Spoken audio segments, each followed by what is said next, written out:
Hi everybody and welcome back to my YouTube channel. This one I decided that I wanted to do a little build challenge. So I did the build challenge where it is the 1 tile, 2 tiles, 2 by 2, 3 by 3, 4 by 4. It took about an hour and a half altogether, so I've sped it up like 6 times. So the video is very fast, but I will be talking through it as I do it. But yeah, so here is the video and I hope you enjoy it. Perfect, cool. So first off I start off doing the just building the rooms, just seeing kind of what rooms I need. Obviously I think I went up to 6 by 6. How many did I do? 1, 2, 3, 4, 5, 6. Yeah, so I did 6. And with the 1 square I was like, I just didn't know what to do with that, so I decided to kind of just use that as a ladder chute, which we'll see in a minute. I did decide to put it underground as well, and then because I've not seen anybody else do that as far as I know. But yeah, and I thought that the cheat worked as well, the move objects cheat, but it didn't, so I couldn't put an archway in here. So in the end you'll see that I did I put one of the beams across the top. I've used the 2 by 2 as the entrance, and then just kind of keeping it open really. I just used that as a passageway. Didn't really want to do too much. Well, I didn't really have any ideas for that room. It's just too small for anything. So the 3 by 3 will be the bathroom, and then 4 by 4. Did I miss out a 4 by 4? No. 1, 2, 3. No, I didn't. 4 by 4. Yeah, 4 by 4 will be the living room lounge, and then 5 by 5 kitchen, 6 by 6 downstairs, underground is the bedroom. Hey everyone, so yeah, at this moment my camera died, so in a second you will see that I amazingly change clothes within like a millisecond. But yeah, so that's what happened. Now back to the video. So now, after doing all the rooms, I decided to put the roof on. I tried to change the roof up a little bit because I always do like fairly simple roofs, but I just wanted to change it a little bit on this one, but I still ended up going with a simple roof because I couldn't really work out how to do it otherwise. So but yeah, I kind of sometimes miss the auto roof feature that they used to have, but I mean that used to make some wacky roofs, so not too fussed that that's not there anymore. Inside, I really like those sliding doors actually. The ones, I think they're, can't remember what pack they're from, but yeah, I really like those sliding doors, the loft doors. Yeah, and then, oh yeah, I forgot that the plan was to have the bedroom downstairs. So yeah, I did put the bed in this room momentarily, but I do change it, and then I stick with the same colour theme because I did like the colour theme that I chose for the room. But yeah, you'll see in a minute. I do put the bed underground in the downstairs. Yeah, and then there we go. There's remembering that we have another room downstairs, and then I go back upstairs, forget about the bedroom, and start on the kitchen. I wasn't really sure what colour to go for in the kitchen. I didn't really have a plan for it, so yeah, I just kind of put in a few counters, kind of got the basic layout for it, and then decided what I was going to go for afterwards. Once I got one colour, I just put one item in there. I think it's a sink as well. You'll see in a sec that it's the sink. But yeah, little seating area for them, little breakfast bar, because there's not really room to have a dining table. Which, yeah, and then we put the chairs in that are red, and then I go with a little red theme for the kitchen.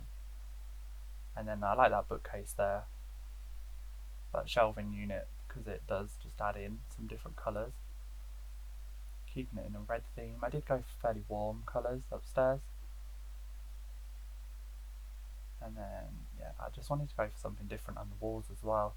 I like that the walls, like, they don't always have a picture on them, or they don't always have a painting or something like that. Because I think they can just look, get a bit boring really if you always have just pictures or paintings. So I like them, the upright beams. I kind of wish on the floor as well. Actually, I kind of wish that I did keep with that first floor that we chose, with the orange and the reds. I feel like it just made it a bit lighter, a bit warmer in the kitchen. Playing around with some colours and playing around with the sizing as well, using the kind of bracket keys on the keyboard just to play around with the sizing. Shuffling in the cabinet and then focusing on the decor as well, because what's a house when it has no decoration? It's just a box. So yeah, I mean, I think I took quite a long time in real time on the kitchen.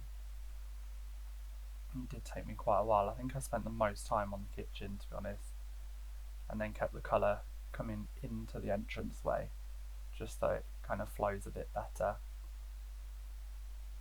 I did put some coat hooks and then some shoe racks as well, which you can interact with now, which is kind of cool. You can leave the shoes there, men's and women's, because I feel like this isn't a family home at all. It has just got the space for the couple, whoever wants to live here. But yeah, liking it overall at the minute, with a little sunlight at the front as well into the entrance hallway. Just something a little bit different, so the roof's not too solid. And adding in the plant and sizing up and down again, and changing the colours of the posters on the wall. So with the bathroom again, I had no plan for this really, especially with the colours. I kind of had an idea of what I wanted to do with the layout of the house, but I didn't have an idea of what I wanted to do with the colours. And yeah, I did it again with what I did in the bathroom. I chose one colour on one of the objects and then kind of followed that theme through.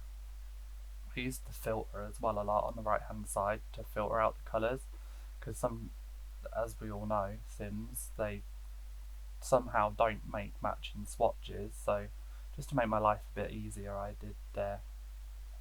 did choose I think I chose the yellow and the orange colours, and kept a nice open walk-in shower. I like a walk-in shower. There's no bath though, but I feel like you could easily put a bath in there. It's probably just about big enough to fit a bath in, or even a shower bath combo. And then adding in a little bath mat, but I did use quite a fancy rug and then sized it down because I wanted it to be a bit nicer. So, but yeah, pretty happy with how the bathroom turned out. And then again, no plan. I forgot that I had the little breakfast bar in the kitchen for this bit, so I started off by putting a dining table in there, but you'll see, there we go, I delete it and change it into a lounge living room area. I wanted to keep it quite light in here as well, just because it's got them nice sliding doors out into the garden. We do the garden later on as well, so but yeah, a little bit of a pattern on the chair, shuffling everything over, because it's not the biggest room, so did need to make some room by sizing things down or moving it over, kind of keeping it to the edge of the room, and then just the little walkway between the outside door and then the sliding door into the kitchen, which is good because it's a big door, and it doesn't, I mean, in real life that would be perfect because it doesn't take up any room when you open the doors in or out, so that's kind of perfect. Well, in my head it's perfect, so that's what I would want. But yeah, just adding in some lights, and then onto the bedroom. I had to work out where the bedroom was underground because I wanted to add in a little skylight in the corner, because it does overlap slightly just onto this front corner of the house. just to get a little bit of extra light down there, a little bit of natural light as well. But yeah, and then just blending it in a little bit with the rocks. I didn't put any grass around there in the end, and you can just about see the light come in, the natural light in the corner, which is kind of cool. I did like that. With these cone lights as well, I like to put them down. If they're in a basement, I like to use them downstairs, in a basement in the corners, and then size them down, because then they light up the corners of the room. Because I always find that the corners of the room are the darkest parts, and as well, it makes the room feel a little bit bigger if the corners are lit up. I find anyway. Using the Get Famous wardrobes as well, using them as partitions, because this is quite a big room. This is a 6x6 room. But yeah, then add in a different ladder to blend it in a little bit more. And then this corner over here, I kind of struggled. I did think about what to do for like a couple of minutes in this corner, and yeah, I just turned it into a little reading area, little study area, with the 2 armchairs. And I like that bookcase as well, the leaning back one, because it doesn't take up too much room. Or it doesn't look too chunky anyway. It doesn't look. And then yeah, and then I picked the wrong picture because it was massive. And then just decorating, accessorizing.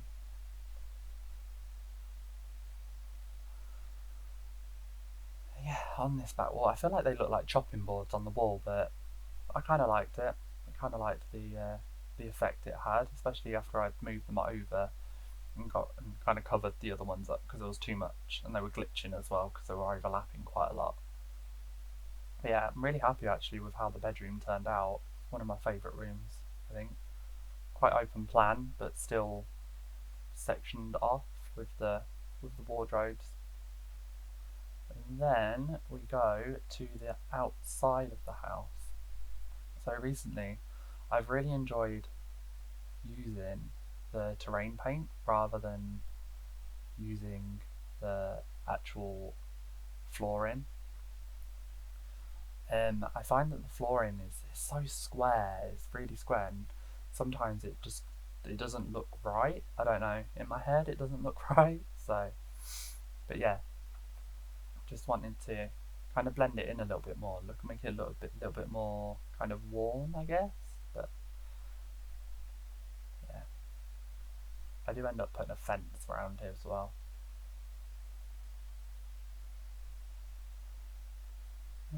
Yeah, play around with the fence.